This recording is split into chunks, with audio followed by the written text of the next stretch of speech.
दिशावरी global का SR3 cough syrup एक unique product है क्योंकि इसके इंग्रेडिएंट्स तुलसी, दालचीनी और कंठकारी पर CSIR और CMAP के साइंटिस्ट ने रिसर्च की और ये पाया कि ये एक नेचुरल होलिस्टिक एंटीहिस्टामिन है जो कि एलर्जिक राइनाइटिस, ब्रोंकाइटिस और ब्रेथलेसनेस में बहुत ही एफिकेशियसली रिजल्ट देता है। इसके किसी भी बॉडी के वाइटल ऑर्गन के ऊपर नेगेटिव प्रभाव नहीं है।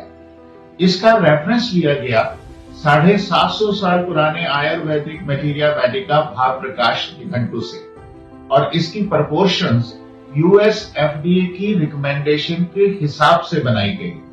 मैं कह सकता हूं साइंटिफिक लेगेसी इज रिवेरी